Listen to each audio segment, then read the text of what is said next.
Good morning. आज है Monday. लंबी गर्मियों की छुट्टियों के बाद सुप्रीम कोर्ट खुल चुका है और इनका ड्रामा भी स्टार्ट हो चुका है। आपको बता देता हूं कि सुप्रीम कोर्ट सैटरडे और संडे को एक रत्ती भर का भी काम नहीं करता है। सभी के सभी कामचोर घर बैठे होते हैं। ठीक है, अब ये छुट्टी के नाम पर क्या करते हैं वो सब जानते हैं। लेकिन कल कुछ विशेष हुआ।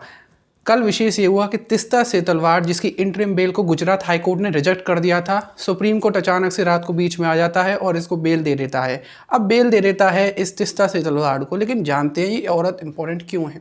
तीस्ता सेतलवाड़ का जन्म हुआ था मुंबई में 1962 में। इसका जो पूरा परिवार है लॉयर्स हैं और लीगल प्रोफेशंस में ही है बेसिकली। और इसने जो शादी की थी वो की थी जावेद आनंद से। तो आप बाकी की कहानी समझ सकते हैं।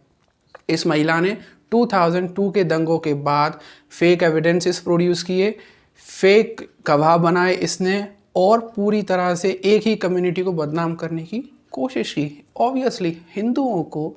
और इसने किस तरह के बकवास और घटिया 2 दर्जे के एविडेंस बनाए थे वो ये हैं। पहला है, कसूर बानू नाम की एक मुस्लिम महिला थी, वो जो गर्भवती थी उसको चाकुओं से गोद दिया गया और उसके फीटस को बाहर निकाल कर उसको मार दिया गया। लेकिन जब सुप्रीम कोर्ट ने एसआईटी का आर.के. राघवन के निर्देशन में गठन किया तो उन्होंने पाया कि एविडेंसेस नहीं हैं, पूरी की पूरी नकली कहानी है एक ही व्यक्ति को बदनाम करने के लिए। आप सोच सकते हैं किसको। ओके, आगे बढ़ते हैं।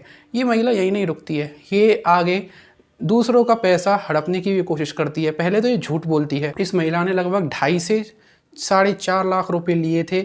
एक गुलबर्ग नाम की गुजरात में सोसाइटी है, उसको दोबारा बसाने के लिए दंगों के बाद, और एक म्यूजियम बनवाने के लिए उनके लिए। लेकिन सारा का सारा पैसा गायब हो गया, ऐसा कहना है गुलबर्ग सोसाइटी के लोगों का। और उन्होंने मांग की कि citizens for justice and peace जैसे एंटी नेशनल संगठनों को पूरी तरह से बैन कर देना चाहिए। आपको बता देता हूँ कि citizens for justice and peace जो ये ऑर्गेनाइजेशन है, इस ऑर्गेनाइजेशन को जावेद अख्तर, वही जावेद अख्तर, ईसाई पादरी जैसे कि प्रकाश और इसके पति जावेद आनंद जैसे लोगों ने बनाया है।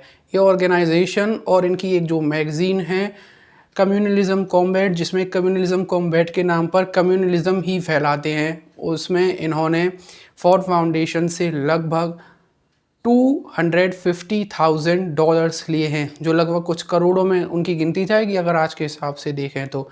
10 साल के अंदर लिए हैं, 2004 से लेकर 2014 तक। लेकिन गवर्नमेंट की परमिशन नहीं थी इसको लेने के लिए। पूरी तरह से लीगल फाउंडेशंस को तोड़कर इसने ये काम किया है। लेकिन यहाँ पर इम्पोर्टेंट बात देखने वाली ये हो जाती है, ऐसे सैकड़ों लोग हैं इस देश में जो देश को पूरी तरह से दीमकों की तरह खाए जा रहे हैं, लेकिन इनको बचाता कौन है? इनको बचाने के लिए एनजीओस आते हैं, इनको बचाने के लिए एंटी नेशनल एलिमेंट्स आते हैं, लेकिन उससे भी ज़्यादा ज़रूरी है इस देश के लीगल इंस्टीट्यूशंस बचाते हैं इनको। लीगल इंस्टीट्यूशन जिनके पास लाखों की तादाद में केस पड़े हैं, आपकी स्क्रीन पर ये नंबर देख सकते हैं आप, उनको बचाने के लिए आते हैं। ये संडे को काम नहीं करते हैं, सैटरडे को काम नहीं करते, गरीब लोगों की कभी नहीं सुनते हैं।